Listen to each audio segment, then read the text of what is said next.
Welcome to Showmanship. I'm glad you're all here. Joining me today is Mr. Randy Doherty from Arizona, a wonderful and fabulous stand-in, a great replacement. This seminar will be about a lot of the aspects of showmanship, and there are many, many, many. It has many facets to it, as I'm sure you all know. Looking around the room, I see several very, very accomplished showmen in the room, and I'm hoping that you all will share your thoughts, ideas, and practices with us as we pass the mic around. Let me just give you a couple of definitions that I looked up and about showmanship. A performer who has a flair for dramatic or ostentatious behavior. A notably spectacular, dramatic, or effective performer. A showman sells themselves first and the dance second. A showman is consistently reading the floor. So checking out what's going on the floor, making sure they're got a good grasp of everything. And a showman makes a connection with the dancers. I'm going to give you some examples of people that I consider to be showmen. They're drastically different showmen. People in the entertainment industry, such as Alan Jackson, would be a very good performer. But also a very good performer would be somebody like Garth Brooks, but drastically different. Bing Crosby and Bob Hope. Two great comedians throughout the years, drastically different. Elvis Presley and somebody from where I'm from, John Denver, both extremely good performers, just drastically different. And within our own square dance community, John Jones, Tony Oxendine. Again, I would submit both of them are excellent performers, excellent showmen, drastically different. Deborah Carroll Jones and Sandy Bryant. Again, very, very, very good showman, drastically different. So what we're going to talk about today is some of the aspects and ways to develop your own take on showmanship. I'm really glad that Randy is here to join me today, because Randy and I have drastically different approaches to showmanship.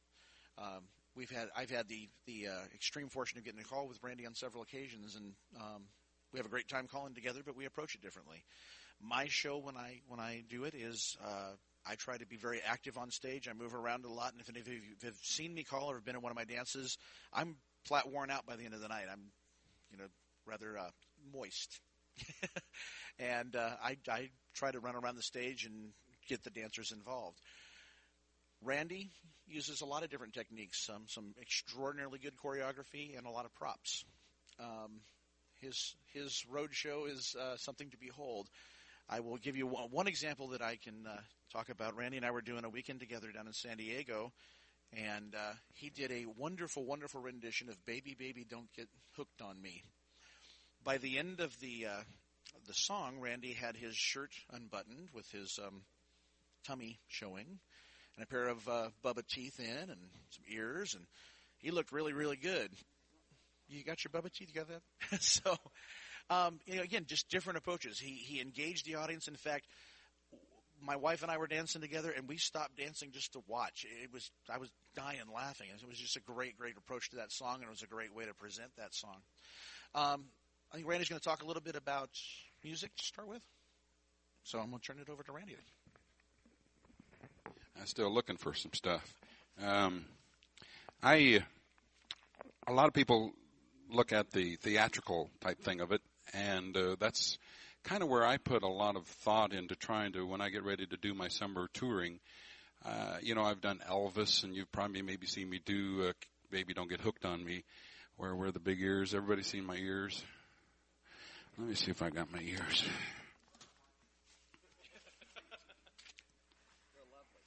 Well, on the song, Baby Don't Get Hooked on Me, I start out with these ears on. I put sunglasses on. I put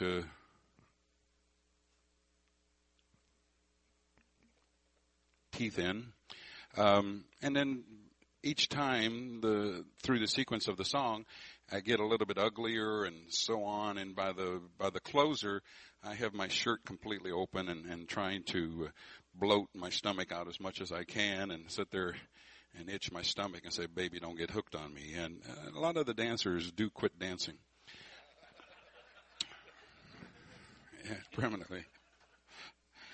This year, I came up with one that I thought I had never done before, and I needed a good idea. So, can you take that knot out of there?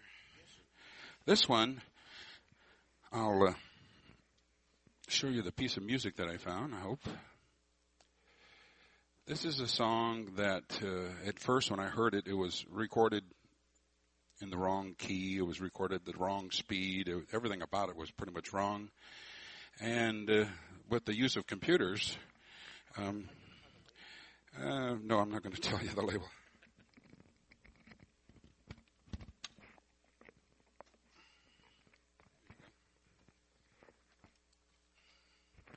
I have a microphone stand when I do this particular song, and yeah, you can.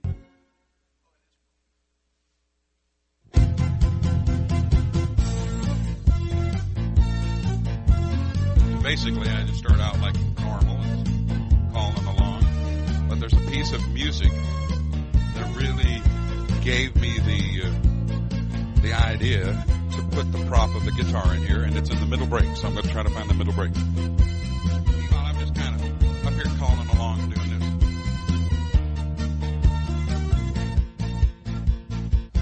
Anybody recognize the song? It's called Grease Lightning.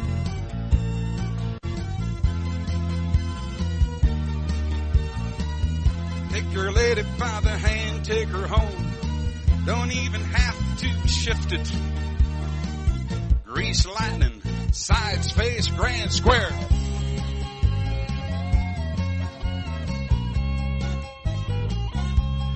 Thank you. Randy is now dancing around the floor. He has a psychedelic mohawk, and he's playing a 3-year-old's plastic guitar. And looking spectacular.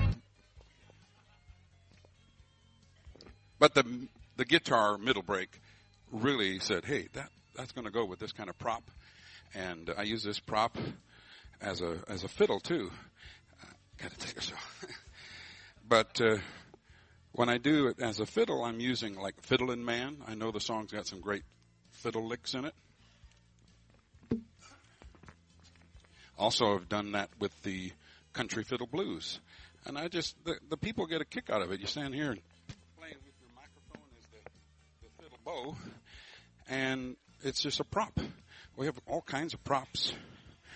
When I was in Japan just recently, I was working every hour with a Japanese caller for a tip.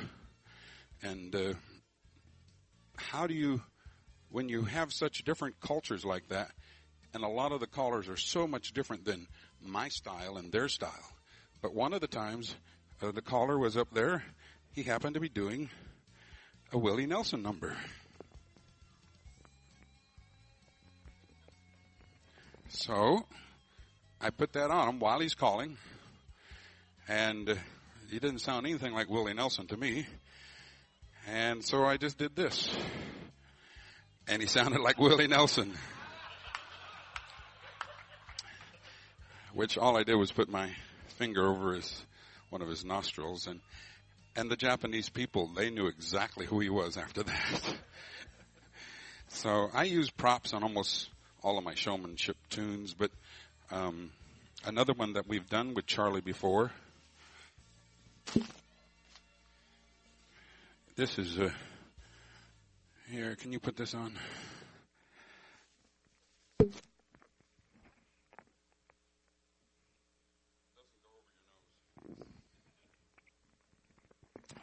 This one is to, you can do this to a couple of different songs. One is one that everybody knows. Let's see if we can pull this up.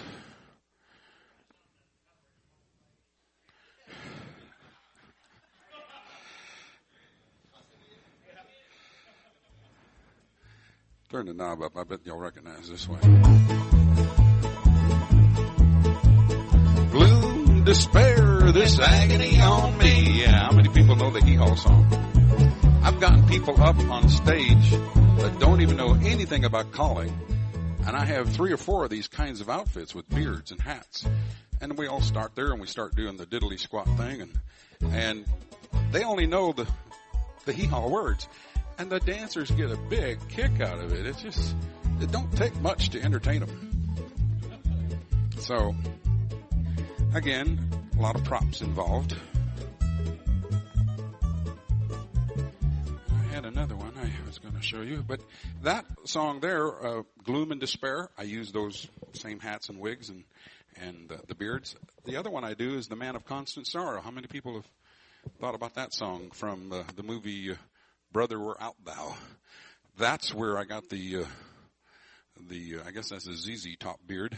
Yeah, it looks more like the movie type thing. On the Gloom and Despair, I've actually had a woman come up, like on the hee-haw, with a pitchfork and stand there and just do this the whole tip, never say a word. But a lot of times I let the music kind of give me the idea of where I should go with it. A couple other songs that I've got that I've been just kind of perfecting. I haven't actually done yet. How many people have heard the song 1, 2, 3 and Fly Away by Tim Mariner? Well, I was out at one of my thrift stores and I found a pair of butterfly wings. And I put those butterfly wings on when I do that song. And again, it's just something that the people laugh at. And that's what I'm trying to do. I'm not trying to be a comedian. I could never make a full-time living doing it as a comedian. But when you're up there and you got 3.5 minutes to do your gig, you can get people to smile and laugh. From the choreography part of it, a lot of times, I don't know if you've all thought about it, but we do hundreds of memorized sequences. And part of the showmanship for me is getting people through a piece of choreography that is a little bit different or a little bit out of the norm. How many people have used this singing call figure? Head square through 4, right hand star, back to the middle, left hand star, back to the outside, swing through, centers run, wheel and deal, swing, right? You ever thought about trying to do it with the opposite flow? You know the sequence, heads left square through 4. Left-hand star with the outsides, back to the middle right-hand star, return to the outside 2. If you say swing through here, you're using the wrong handedness, so we got to say left swing through. And if you said boys run before, you want to say girls run this time, or just centers run again, wheel and deal, and there's your corner, swing there. And usually I do it the normal way the first time. Second time, I might change it with a different flow. Same way with another singing call figure I really like to use. Head square through 4, touch a quarter, scoot back, boy run, reverse the flutter. There's your corner, swinger. Think about the opposite flow. Heads left square through 4. Or you can say heads make a right-hand star. Head for your corner. Now they got their left hand ready. Same thing. Left touch a quarter. Scoot back. Who's doing the scoot this time? It's the girls. And it's left-handed. Instead of having the boys run, you got to have the girls run. Instead of reverse flutter, it's flutter wheel this time. The sweep a quarter, instead of going one way, it's going the other way. You still have the same memorized calls. You're just using them in different, what I call kind of counter dancing. If we always go clockwise, we need to go counterclock to kind of unwind them. Another plus singing call I use that works really good is, again, heads somehow get over to the 0 box, looking at your corner, swing through, AC-doocy, centers run, bend the line, touch a quarter, coordinate, swinger and promenader. Well, do it the other way. Heads go into the middle, face your corner, left swing through, AC-doocy, centers run, bend the line, left touch a quarter, coordinate, and it's left-handed. Are they going to make it? Only if you help them. You got to still say, same sexy trade. Girls are moving up. Everyone's swinger and promenade. You've got so many different memorized sequences, and all you got to do is kind of counter dance them. A lot of times, if you say heads lead to the right and circle to a line and do a right and left through, and you want to do a counter dance to that, Well, some of the stuff is just beyond their comprehension. If you say heads lead to the right and reverse circle to a line and the head lady break, you've lost the whole floor already. And then if you try to say the opposite of right and left through and you say left and right through, now you've lost the other two squares that were going. So you have to use a little common sense, but a lot of my singing call figures, I will try to give them the feel of if it's going clockwise all the time, go counterclock. And it's not that much more difficult. Another thing, an example of choreography that I use as a showmanship is I'll mess them up really, really good. There'll be a formation that nobody recognizes, and then I'll say, take it, Charlie. And usually I've given the hint or the answer to the caller that I'm working with what it's supposed to be. You remember what the answer is to this if I set it up? You don't remember, do you? Yeah. But I've done this sequence with enough callers enough times that they play along and they go, They look all over the place, and all it is girls fold and Alaman left. It's one of the weirdest sequences you ever seen.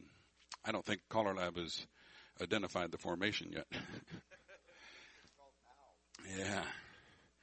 But if you're working with another person, which we're going to be talking about later at a different seminar today, you can play upon each other, and the showmanship does come out. And choreography-wise, I also play this little game with the dancers. I'll say, sides, concentrate. And I'll say, heads, do a right and left through. Heads, pass through, partner trade. Now, that's not that many calls. And then I'll say, okay, sides, were you concentrating? Do what the heads did. The sides do right and left through, they pass through, and they partner trade. Okay. Let's go a little harder. Heads, flutter wheel. Reverse flutter wheel. Only 2 calls for them to remember. Sides do it, and they make it. And now go a little bit deeper. Now say, heads, you got to concentrate. And do a simple one. Sides pass the ocean, linear cycle. They're home. Heads, do what the sides did. Keep playing along, and each time maybe add 1 call. And then pretty soon, string about 15 calls together, and the other couple will start to shake. Usually it's a heads right and left through, lady lead, Dixie style, the boy cross run, the girl trade and recycle. And by that time, the heads are just shaking in their boots. But it's a little game, and it's only good, once every 6 months, especially if you're calling for a regular home club that you call. I don't do it very often, but when I do it on the road, it seems to get a good response.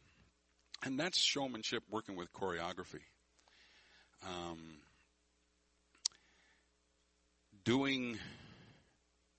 Let me click my thoughts again. Another choreography thing that I like to do is do some gimmicks along the way. Gimmicks are great, but too many gimmicks, of course, are just too much.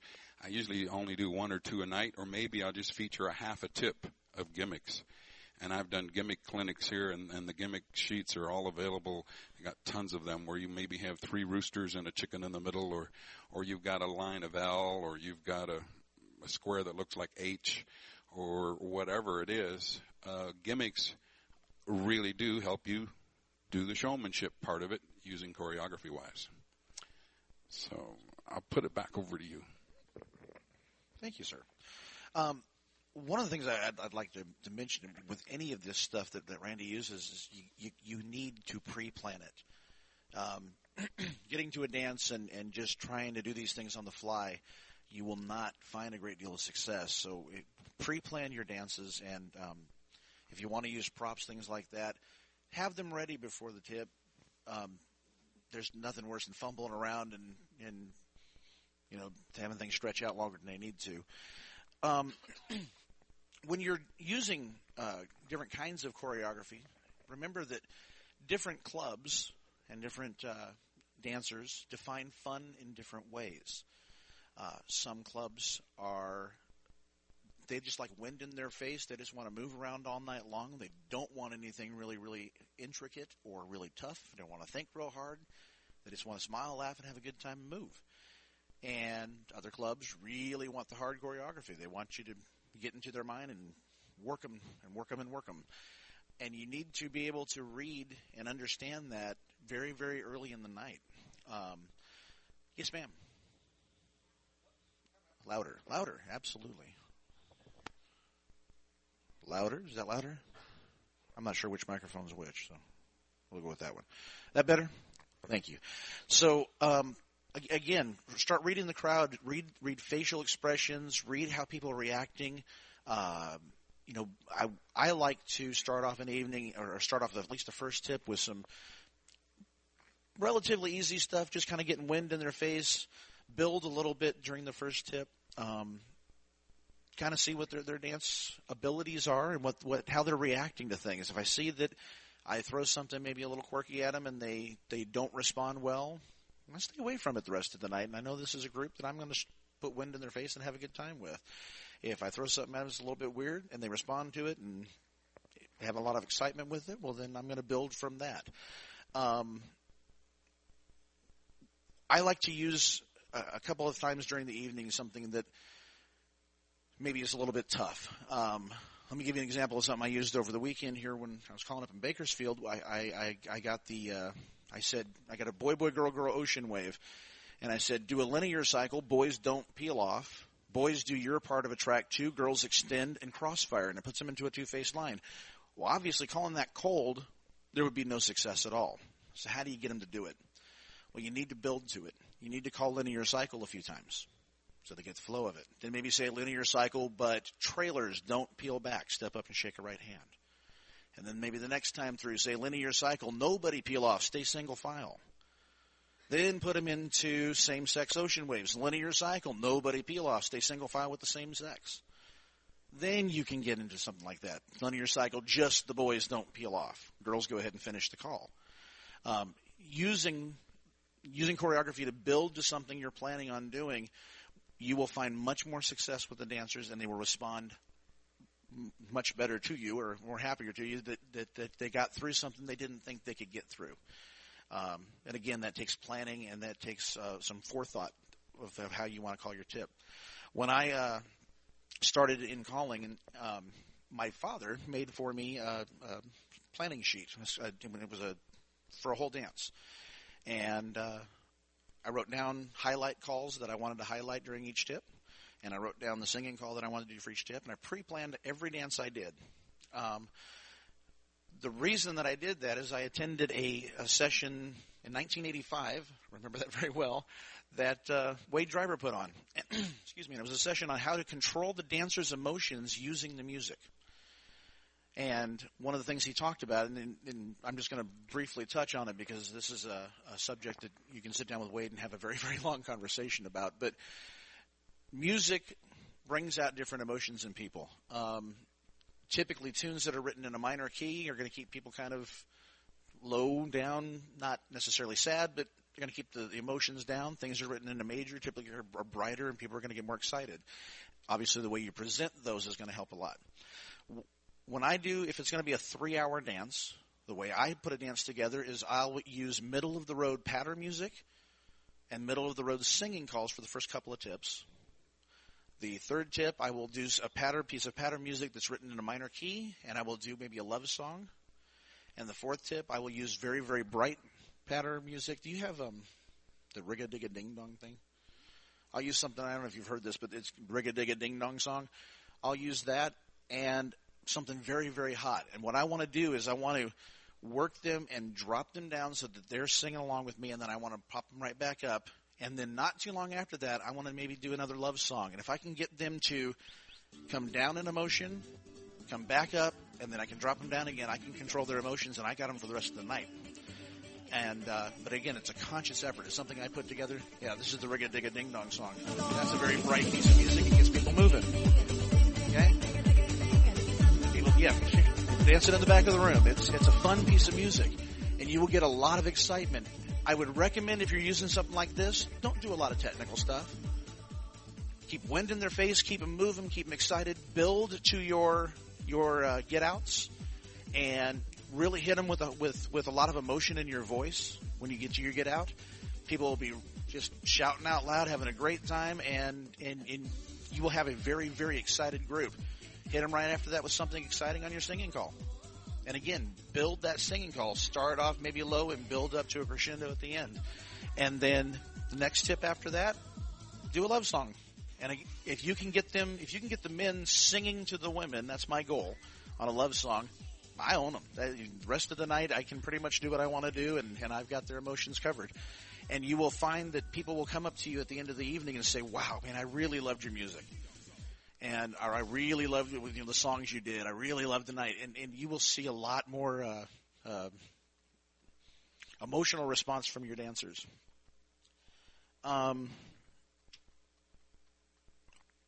Pick singing calls, and those of you who are in the room that are married or have significant others, rely on them to help you and ask them to be honest with you, okay?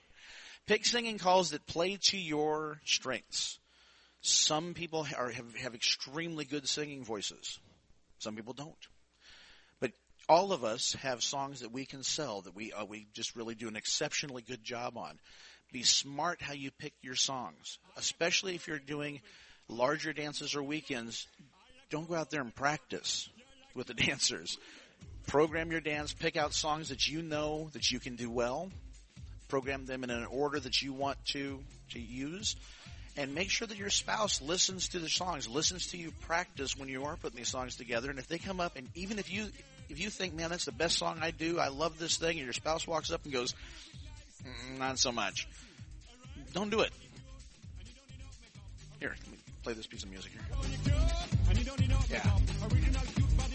This is the lemur song from Madagascar, the animated movie Madagascar. Great piece of music. I use this one a lot. This really gets dancers having a great time. But again, not a song I would use a lot of technical choreography to. Do you have something that's just kind of a beat? Just basic beat? Oh, sure. Hold on. This is the one with just something with a little bit of beat. Yeah, if you're going to do some technical choreography, you don't want them listening to the reamer guy in the back of Madagascar. But I used that Madagascar at my C2 group just yesterday. Was it Friday? What day was Friday? A couple of days ago. This is Monday already? I've done 4 or 5 dances since then. But on Friday morning, my C2 group, which is mainly made up of 70 to 85-year-old people, don't really care for Madagascar, I found out. Now, out of a group of 5-6 squares of C2ers, I saw when I put the music on, there was at least a dozen people that were out there, and they're just doing this, especially the ladies. The ladies seem to react better than the men. The men say, "Oh, that's weird music. We don't like that. That's not square dance music."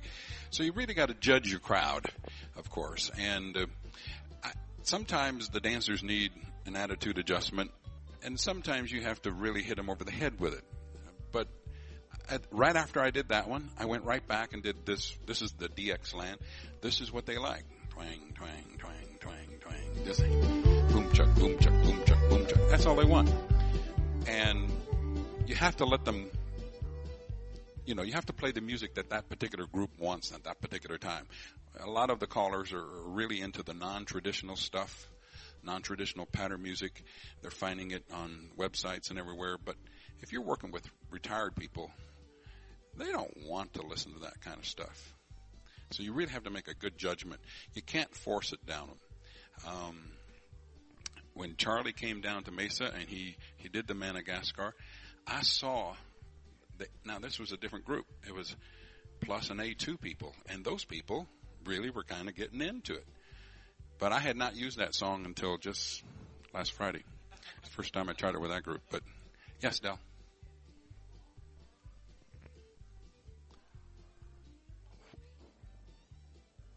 Walt Burr, check the mainstream, huh? Did you want to say something about this piece of music that's playing now or not? Yeah, more technical or whatever. This would be a piece of music that I would do more directional or technical calling for. I don't want someone with a lot of melody line behind it that's getting, their minds are paying attention to the melody and not paying attention to the directions that I'm giving them. So that would be definitely a piece of music that I would use for that.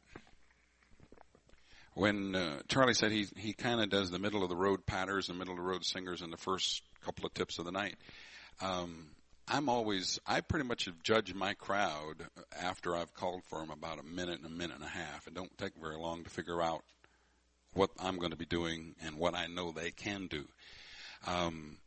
Saturday night I called a dance with my sister over in Mesa, and during the very first tip, I was watching them dance. I called wheel and deal, and 3 or 4 squares did Ferris wheels. It don't have to be, a tester to see. Just watching and watch the way they react. If you say swing through and you don't say boys run and you put a boys trade first, it tells you what kind of crowd you got. That particular night, we had 13, 14 squares, and in the opening sequence, 3 or 4 squares were broke down, and we hadn't called anything yet. They were dancers that were regimented in, if you're going to call swing through, you better call boys run after it. And it better be a Ferris wheel and not a wheel and deal. Well, that told me right away, and it was supposed to be a plus dance. That told me right away, I'm not going to try a left scoot back. Judging your floor in those first 30 seconds to a minute can tell you what you're going to be in for during the evening. If you put them in a box 1-4 and you say step to your wave and you call split circulate and they go down, you know that you're not going to be getting away with too much. If you do box 1-4 and you say touch a quarter and the centers trade and the centers run, and now we all know that we have same sexes together, and you call couple circulate and they don't want to do it because the girl is not in the middle, you know where you are. So you can judge within 30, 45 seconds pretty much what you're going to be doing that night. The other thing is, and I'm sure this has probably happened to a lot of you who have been around the calling world for a little while, is you'll book a dance for a club, and the club will say, we're a high-level plus club. If you trust that and you plan your night around, I'm going to rock and roll all night, and you come out of the gates with something really hard, you're in for a big surprise, because a lot of the clubs that think that they are high-level clubs just aren't. So prepare for change. When you're putting your dance together, when you're thinking, just the clubs in Denver do that. Oh. Prepare for change, because you may have your mind set what you're going to do, and suddenly you get there and you're like, this ain't going to fly. Like Randy said, if you put them in some really, what we would all think is be very easy positions and call something, a walk and dodge where the girls are walking and the boys are dodging and the boys all flip around to face back in, we're probably not going to have a real high technical night. So you got to be able to change on the fly to maybe go to something that they are going to find enjoyable. Remember, we work for the dancers, and our job is to give them the best show we can give them for what they want every night. Unfortunately, what they tell us they want and what they want aren't necessarily the same things. So you need to be able to read the crowd, understand what their capabilities are, where they're going to have success, and then give them that success. Standing up there all night long and impressing yourself with the things you can call and having all the dancers stare at you, you're probably not going to get a lot of recurring bookings from those groups. Okay, so when you're planning your night, make sure you're planning for dancer success. That's got to be the utmost for all of us. A couple of times I've gone into clubs, and the presidents, they just come up and tell you, says, we don't care if the whole floor stands at all. I want you to call your hardest stuff, your best stuff. I don't care if they stand all night. Well, not only does it affect that club that you probably don't ever get hired back unless the president is president for the next 10, 15 years, it also affects your image that you portray to the other people that are from other surrounding clubs, and you can bet that you won't be hired back into that particular regional area. So if they say they're going to, they like DBD, or if they like challenging positions and formations, you are going to have to make sure they win. And the only way to do that is what Charlie was saying. Prepare them. Give them the hints that they're going to need by the time that you get ready to say the men do their track 2 and don't do the peel, or the girls do come in and crossfire, those kinds of things. You have to prepare them all along. And you can prepare that particular one little get out in the previous 2 tips. Sometimes you have to do that. Questions? Yes. Well, on that same story, I've seen it happen where Rod Shuping. I've seen it happen where the president says, you're not calling hard enough. And I say, they can't handle the floor. He says, well, we hired you to call the, all position, whatever, blah, blah, blah. And so I went ahead and called some stuff and broke the whole floor down. I says, now, folks, that's what they told me I need to call. I says, we had a lot of guests at this club. I says, Mr. President, is it okay if I go ahead and call what they can dance now? And I put it back on them. And I got a cheer from the floor, and we danced. And I said, we can, I told him we can mix it up. We can still do things out of the ordinary. But I put the crowd behind me. And so they won, and I won with maybe everybody but one person. Yeah. The worst situation there is that you probably had an enemy for life with the guy. Yeah. I got a couple of things. Tell us your name, please. Ken Ratusi, Massachusetts. I was just taking some notes. A couple of things to be aware of, too. They talked about judging the floor and choreography. To me, that's going to decide also what type of showmanship you might use for the evening. If you have a tougher floor that is going to struggle with their dancing, I don't think that's the best night to want to really do some showmanship with some tougher choreography. That's just judgment. But it's also showmanship, because we're talking about choreography for showmanship. So that might be a night that you just do maybe some more of the gimmick type things. You got more of a fun type crowd. And that comes with experience, too. You have to sort of know your crowd, and you'll read that crowd the more experience you get.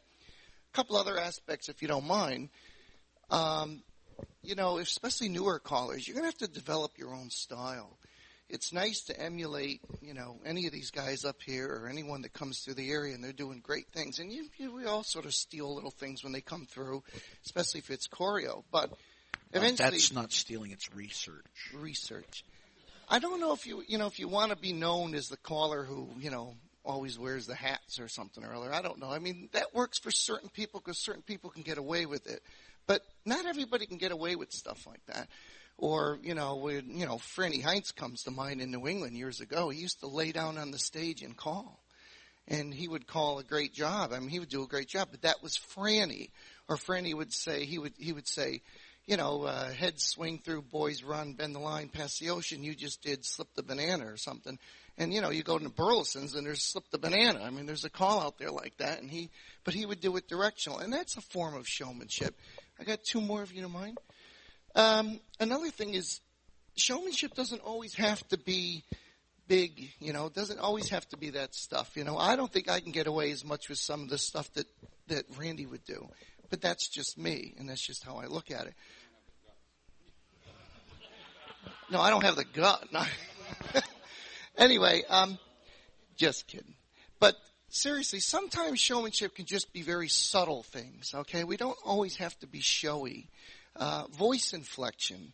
Randy does a nice job of that, building the crowd up to a square through three, to left down the man, and maybe you just jar the music a little bit and, you get everybody going. That's showmanship.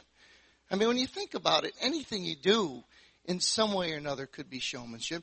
And one other thing, if you don't mind, I was thinking about, and this is what I do when I talk about music and rhythm, is getting to know your craft, getting to know not only the music that you play, but getting to understand how music is put together. We normally call on the downbeat. Everything is down, the boom and the chuck, And sometimes you can call on the upbeat. Instead of emphasizing the L, you emphasize the man. We normally call Alaman left with your left hand. Once in a while, I'll do the upbeat. I'll probably only use it once a quarter. But I'll say, Alaman left with your left hand and a partner right and around a left grand. And it's like the dancers come up to them and say, well, I don't know what that hiccuping stuff was, but that was sort of cool, And that's understanding your music. So we can also play on the upbeat. So get to know your music, get to understand your craft. And there's a million things you can do for showmanship that don't always come, with a costume or something else. So there's a lot of subtle ways we can do showmanship. Thank you. You know, and Ken really touched on some good points, and a couple of them I want to talk about. One, absolutely, I agree. Develop your own style, and again, when I was a young caller, I would go out and listen to different callers, and probably for a short time after that, I would sound a lot like those callers. And then, you know, you listen to another caller, and maybe you develop, you know, you start dragging some different styles and creating your own. So for those of you who are new to this activity, go out and listen to people. You'll find things. You'll research things, and use it, and eventually you will develop your own style. The other thing that Ken mentioned was using the volume. And this little wheel right here, this can be your best friend or your worst enemy. Because if all night long you are wearing this thing out, going up and down, up and down, up and down, you will wear the dancers out subconsciously. The volume going up and down will wear people out. So use it intelligently. Bring it down when you want to make sure that you are being heard over the music, and slowly build it up to, again, a crescendo when you're getting into your resolution. It's not an on-off switch, okay? You can make subtle changes. We got a question in the back. I've made special requests to Dick Henschel with Hilton to try to start getting, instead of these 20K resistors that you have, where you can really get a great resistance from the low to the loud part, to build in one that's got a different resistance, like a 2K or a 5K. Because I have found from surveys and so on, when I do a caller school, or if I go in and call for a dancers association and they come back, they say, hey, it was really great, but the music going up and down, up and down, up and down drove us nuts. And especially where I'm working in a retirement park, the older people, they have hearing acoustical problems to start with, and you're multiplying it times 100-fold when you're working with them. So I've asked him to try to get some 2Ks and 5Ks in, because I'm still playing. I still have the habit of going up, but the dancers don't hear it. It's a smaller increment, and it's still yet hearable. So if more callers ask him to do it, more callers getting in there and say, hey, we don't want that 20K or 30K or 40K or whatever it is, maybe he'll get some in. He has to order them in lots of 100. So it's just a suggestion to you all, go out and call Dick.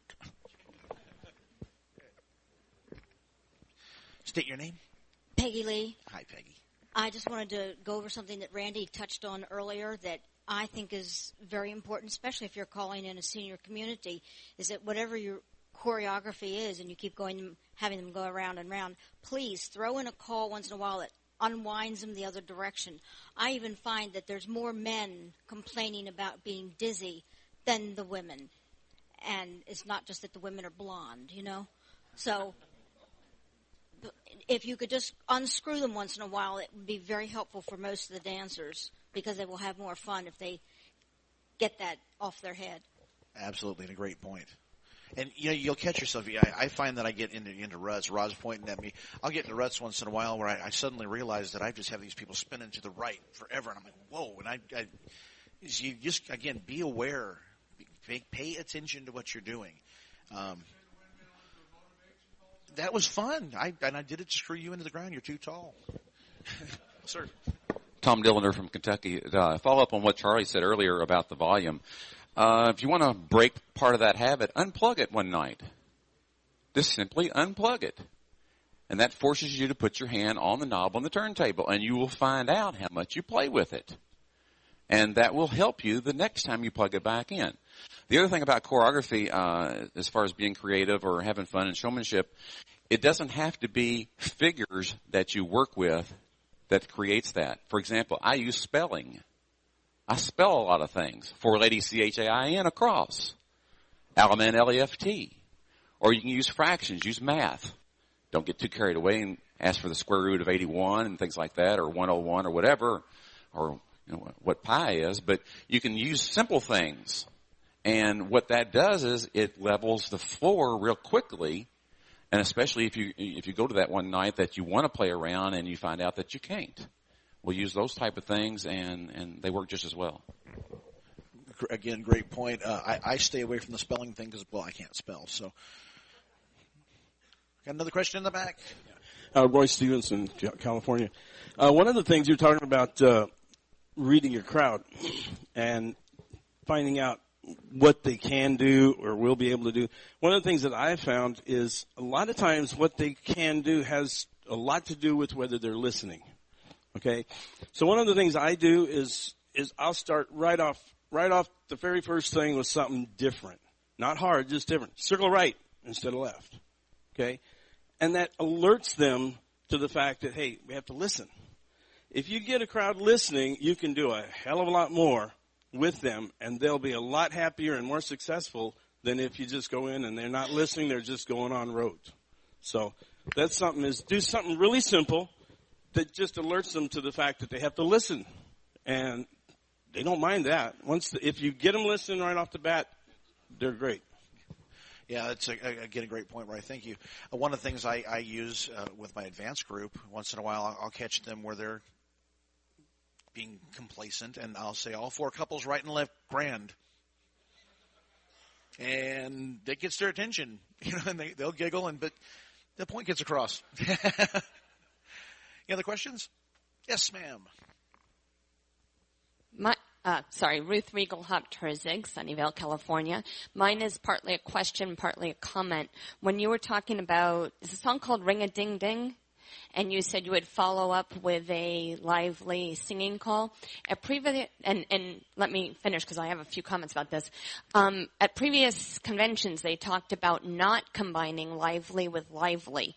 And the reason I kind of was curious about what you said was that at this past festival this weekend, there was a caller who played a very lovely, beautiful love song, followed by a very lively singing call. They did 2 singing calls in a row.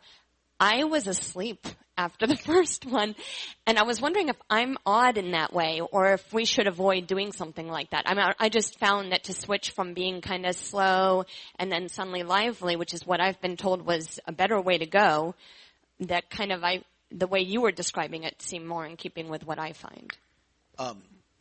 I have just found more success doing full tips. The theme, I'll call it theming full tips. So I'll do something middle of the road, or maybe, like I said, a love song with a minor, followed by a tip. Now, one thing that can really mess you up is if you're working with a round dance cuer and you have not communicated with that round dance cuer that you're purposely using different styles of music to work the emotions. If you do something really, really slow and then they follow it with a waltz, that may be okay because you're going to bring them back up with something lively. But if you bring them up lively and then they do a waltz, and then you bring them up lively and they do a waltz, you're going to wear people out. So having a conversation with a round dance cuer and saying, hey, let's work together tonight. The next tip, I'm going to do something lively. And I know we got Shauna up here who is a round dance cuer, and I have found a lot of success with talking to a round dance cuer and saying, hey, I'm going to do something lively the next tip. Why don't you do maybe a 2-step or something, and we'll pop up the crowd a little bit. I've never found a round dance cuer that went, no.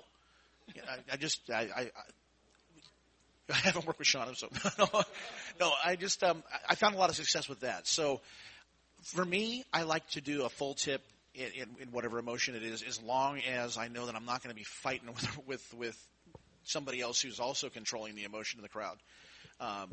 If it's a case where you maybe need to pop people out of a sleep or something, maybe something like what you're talking about, where you do something slow and then immediately pop them right up. I've just not found a lot of success personally with that. Randy?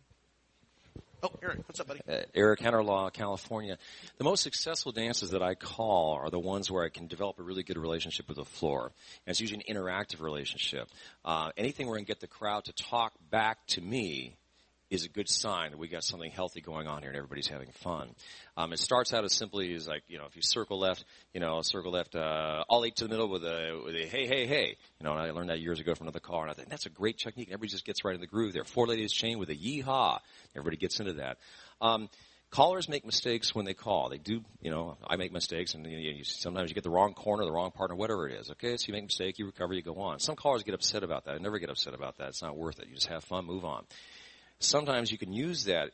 I don't try to make mistakes, but if I do make a mistake and then later on I get something right, I'll always come, did I get that one right? And the crowd will usually respond very enthusiastically that I actually got it right that time. So you kind of get the interaction going with them to let them know that you're human as well, and you've got some kind of response from the floor. And if I can get them to talk and yell and have a good time, then I've got a good dance going on. One thing that I researched in that same vein that you're talking about, Eric, is when I do purposely get lost, but I figure out where the corner is, and I get into a conversation, is that your corner? And they'll shout, no, and then get them looking at the same sex and say, is that your corner? No, and continue, and then, like you say, you play upon it. And then when you do find your corner, you're going to get a big reaction. And if I'm totally lost, but I've figured out kind of where maybe the head ladies are with head gents, but I don't know if they're with their partner or what, I just get in there where I make a right-hand star, and then after I've been looking and hunting and I've been asking them where their corner is, some people get a little upset, but I usually say, find your own damn corner. You have to be careful. You don't do that in Mississippi or Alabama or Georgia, but certain areas. Speaking of that, one of the things I like to do, Eric, is I'll do something like where get people in lines, and I'll say, okay, everybody right and left, and everybody goes through. And I'll say, past the ocean, swing through, swing, no, really, swing and promenade. And again, that just gets people on your side. So absolutely, if you can get them coming, talking back to you and participating in it, yeah, you own them. You're going to have a lot of fun that night. Other questions? Thanks, sir. Speaking of working with a cure, I was working with a caller I'm Al Shaw from Rounded Lab, working with a caller one night, and we have been working together for probably 4 or 5 years, and he suddenly changed what he normally programs, and he didn't warn me ahead of time, and I dropped his dance because I wasn't aware of what he was going to do. So communicate. And had he communicated? I had the songs there with me. We could have taken care of it, but and it only takes one song one dance from a cure to drop the entire night. Yep, that's a fact. And again, don't be afraid to talk or make suggestions. It will really help your dances. One other thing that we haven't really touched on yet, and I'd like to talk a little bit about, is theme dances. Maybe a club's doing a 50s dance or shamrock dance in this time of year. It's a real good idea when you are booking your dances, or when you are calling to confirm the dance, or they're calling you, ask, is there a theme for the night? And then prepare for it. I used this example last year when I did this session. Bear Miller, a lot of you probably know Bear. Bear lives in my area. Bear is a master at theme dances. He is he's great at it. He prepares for it. He comes with costumes. He has music prepared. He has stories prepared. I mean, he's just really, really good. And I have learned a lot from Bear, because I'll be honest with you, that's not been a strong suit of mine over the years. In this last year, I was booked to do a 50s dance, and I went through and prepared the night with music. And I had little tidbits of information, maybe about the performer or about when the song came out. And I programmed the night through the 50s. We started off in the early 50s and did songs throughout the night that ended up at the end of the 50s. And it was a really successful night, and it came across great, and the dancers really enjoyed it, and they really got into the evening. So if you're going to do theme dances, when we all do them, because clubs throw them all the time, talk about it, prepare for it, and participate in the theme for the night. And if you get there and you haven't done it, you haven't asked the questions, sometimes it's a little embarrassing. You walk in, you find out they're doing a luau, and you're in full Western garb, and everybody else in the room is in shorts and Hawaiian shirts. So prepare, ask the questions, and be ready for themes. Okay? I like the Hawaiian shirts, by the way. They're lovely. Other questions, comments? Ken? Yeah, a couple other things, Ken Ratusi. One is, I have a lot of fun with resolving the square to where they're home. And then I'll start out with saying, and you should be, And a few people will say home, and then I'll say, don't get too excited about that now. And they sort of get a chuckle. And then the next sequence I'll say, and you should be, and you get a few more people saying home. And by the end of the tip, I'll say, and you should be, and they go, home, it's like they've accomplished something. So instead of doing a right and left grand swinging New England, they don't like the promenade that much anymore anyway. So I just get them right back home. But it's a good practice, too. And the other thing was you can also theme your tips, too. Not just every tip. I mean, sometimes you just want to call freestyle like that, but you could, maybe pick a couple of tips out for the night. And like I'll do a tip of all left-handed stuff, and I'll say extra refreshments tonight for anybody who can guess the theme of this tip, and they've done 1,200 left-handed movements, and they sort of get a chuckle out of it. But again, subtle. Not everything has to be showboaty, And you'll do this as more experience you get. As I look around the room, I know a lot of the callers here, and they know what I'm talking about. But for the newer callers, you'll develop your own style. You'll develop your own rapport. And Eric touched on having a rapport with the floor as well is important, because then it shows that you're showing some personality across the microphone. Thank you.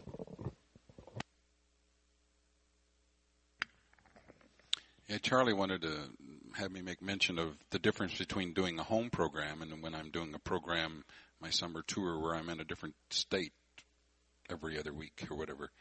The things that in Mesa, I have people come up and say, are you going to do, Elvis? Are you going to do this? Are you going to do that? And most of the time, I don't do my show tunes at my home program because they've all seen them at least once or twice. Unless I'm coming up with something new, or if I'm working on something new, I want to get a reaction to see how it's going to go. But basically, the club caller, you all have been told it many times, they got the hardest job. And I'm just a club caller in Mesa. And so you have to really program when you want to do one of those show tunes or whatever. I'm not suggesting you go out and, how Elvis actually started, and I was back in, I think it was about the late 60s or early 70s. I was working a weekend with Jerry Story. He was 15 or 16, and I was 17 or 18. He was doing his Elvis song, and at that time I think it was Heartbreak Hotel. And just as a fluke, I got out behind him. It was a big stage. I got out behind him where he couldn't see me, and I started doing some Elvis gyrations and jumping up and down with jumping jacks and doing stuff, and the crowd was just starting to pay attention to me, and they were laughing, and he thought they were laughing because of the great job he was doing or whatever. They just had that look on their face that they were enjoying it.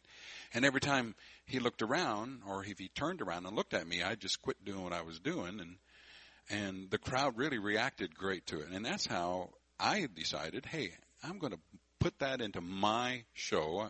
It wasn't Heartbreak Hotel I started using, but it was about the time that Wade released the whole medley of Elvis Presley songs. And I don't know what year that was, but that's when I came up with it. And then pretty soon, before I knew it, there was a Bronk Wise Elvis Presley, and there was a Tom Roper Elvis Presley, and a Joe Sawtelle Elvis Presley, and a Dan Nordbye Elvis Presley. I pretty well have retired Elvis Presley now. But like you say, you don't want to. You need to come up with something that's an original. That's you. If you come up there and you do your drunk, or if you do your thing with the teeth and the hat and whatever, theatrical parts, you need to be original.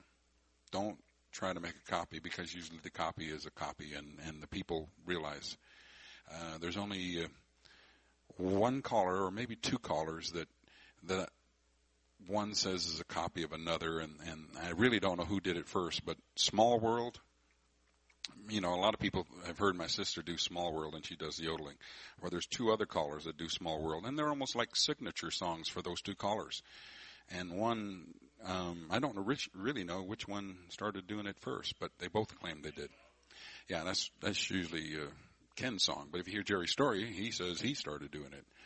And if you listen to Dee Dee says, well, I was the first one that started doing it. How many people heard Fisherman's Luck? Yeah, everybody's done that. I was doing it when Al Horn had just released it, and he gave me a copy of it. So I know I was one of the first ones to do it. And then after I did it on the road for about 2 years, then all these other guys said, hey, that's not a bad piece of music. They started doing it. And that made me quit, because they actually copied me better than I did it. So then I quit doing it. But, you really need to come up with an original thing. And it's hard to do that. When you're calling for a group every week on a weekly basis or maybe bi-monthly, it's hard to come up with something new and different every time. If you're looking for ideas for choreography or whatever, check the vendors over there. They have all kinds of CDs and stuff, not to mention that I have some with me. But there's all kinds of ideas that you can research. You shouldn't copy it, but get an idea. And it goes a long ways. All right. We have any additional questions? Right over here. Thank you.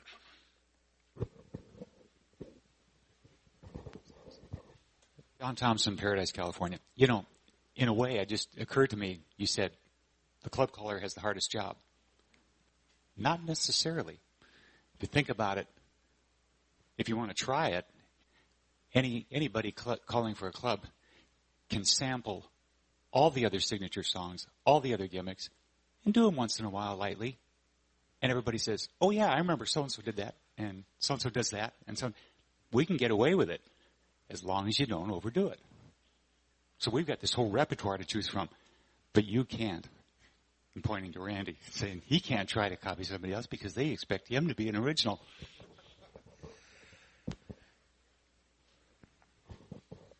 Lawrence Johnstone, Ukiah, California. Charlie spoke about theming a dance based on singing calls from a certain time period. I just had occasion to do that a couple of weeks ago. A club was having a 54th anniversary party. In 2008, minus 54, you get 1954.